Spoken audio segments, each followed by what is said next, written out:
O mercado da fonoaudiologia vem crescendo consideravelmente nos últimos tempos, mas sem dúvida uma área que merece destaque é a da disfagia.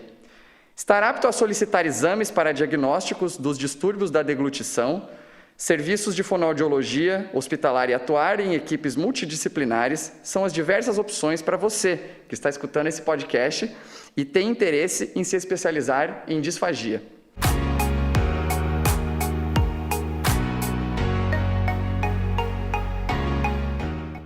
Eu sou Yuri Kepler e hoje nós recebemos aqui nos estúdios a professora, doutora e coordenadora da nossa especialização em disfagia, Rosane Sampaio. Bem-vinda, Rosane. Yuri, obrigada por estar aqui, a todos os ouvintes. Muito bom poder dialogar com vocês sobre essa especialidade tão diferente, né, Yuri? Bem diferente. Professora, já vou começar com uma polêmica aqui. Ok, vamos lá. Muitos pensam que tratar da disfagia significa ter uma delimitação do atendimento para pessoas da terceira idade. E isso não é verdade, correto? Correto. Olha, agradeço até a pergunta para a gente poder contextualizar, né? Então, primeiro eu só vou colocar o que é disfagia. Então, disfagia é quando a gente tem alguma dificuldade de levar o alimento da boca até o estômago. Então, a gente costuma dizer assim, puxa, foi para o canal errado. Calma aí. Então, o que é esse canal errado? Ou foi provavelmente para a sequência pode ter ido ao pulmão. Então, a gente engasga, tosse e tudo mais.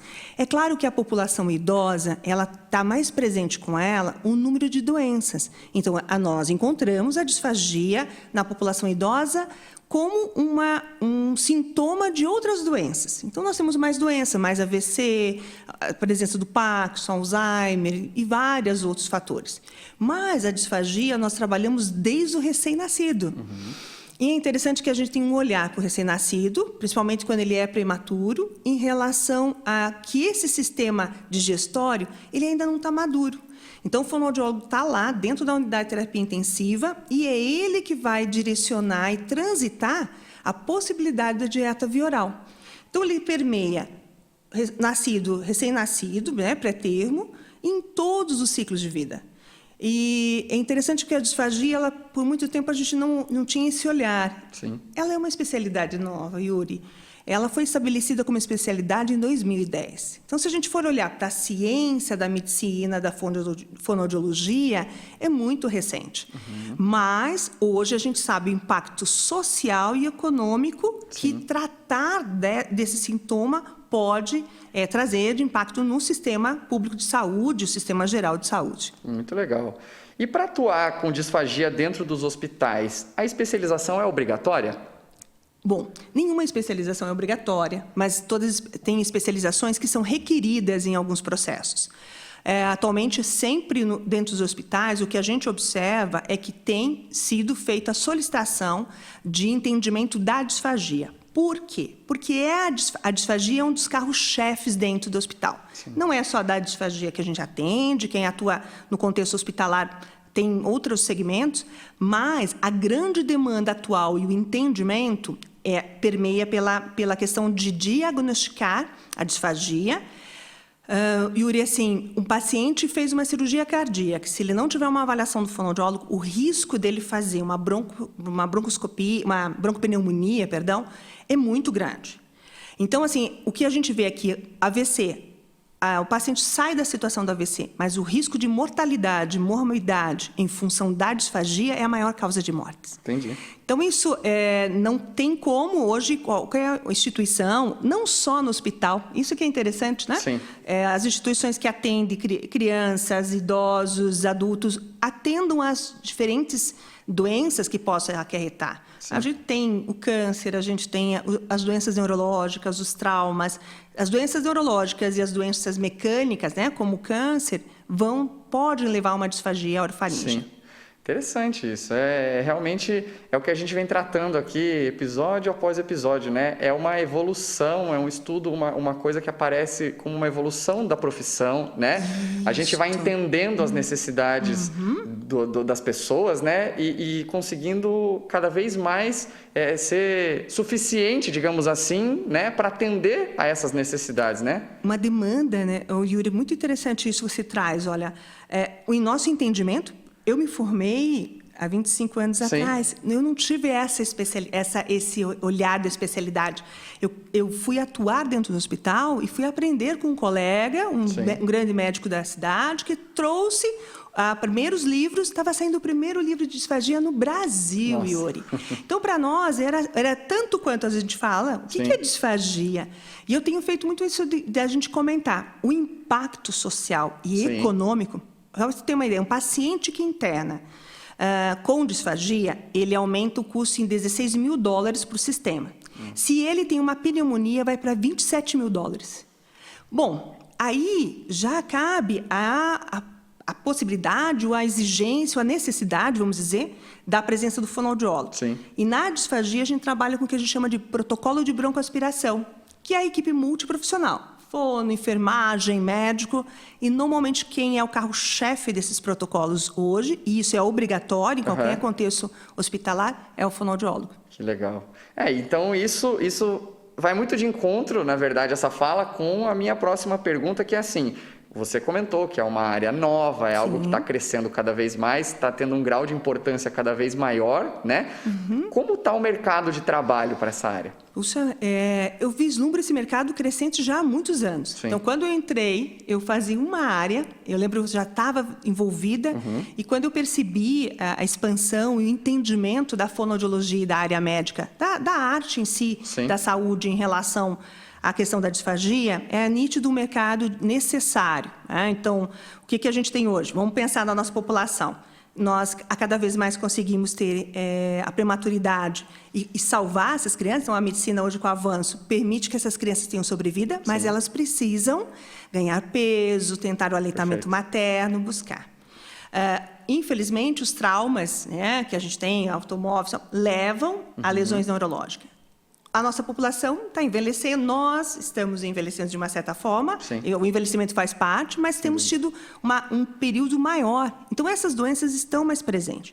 O entendimento delas tornou o fonoaudiólogo essencial. Sim. Muitos não sabiam que aqueles engasgos, aquela pneumonia recorrente do seu familiar poderia ser tratado. Então, hoje, o fonoaudiólogo, no hospital, é um carro-chefe, vamos dizer. Mas, Yuri, eu tenho inclusive alunos que permeiam por nós, gestão, vários home cares, porque o paciente hoje, essa gestão que se faz no período, na questão pós-hospitalar, consultórios. Então, é muito difícil hoje você receber um paciente só para uma área, por exemplo, ele veio com AVC, mas ele tem alteração da linguagem. Ele tem alteração normalmente associada de voz, porque teve uma paralisia de prego vocal e disfagia. Então, se você for pensar, o mercado, ele está e não deve modificar. Ele é uma coisa só da pandemia, porque a fonoaudiologia apareceu em função da pandemia. Todos os pacientes com Covid agora, pela intubação orotraqueal, tem um risco maior potencializado de ter a complicação do sintoma da disfagia. Foi potencializado o entendimento, mas a nosso olhar é que essa área continue ainda vivenciando e pelas nossas características de doença, de vida que está aí. O que nós precisamos é de profissionais capacitados para atender, porque ele exige uma formação diferenciada. É o profissional que precisa entrar na unidade de terapia intensiva, entender o que é uma traqueostomia, o que é uma sonda, uma gastro, entender se pode fazer com a equipe retirada ou não, realizar exames instrumentais com a parte médica, vídeo-flúor, videoendoscopia. Então, e é um profissional que precisa saber de gestão. Ele não vai estar sozinho. Então, assim, eu vejo uma área uma área com muita capacidade de crescimento e uma área de entendimento social. Qual que é o nosso final aqui? Eu até brinquei com um dos parceiros que estão aqui. Está me bebendo um café no final da tarde. Então, a alimentação permeia por nós na relação social. Então, deixar de comer nos deixa de ter esse momento social também. Não, perfeito. Professora, aqui na Tuiuti, a gente oferta a especialização em disfagia com enfoque na atuação hospitalar, na categoria semipresencial.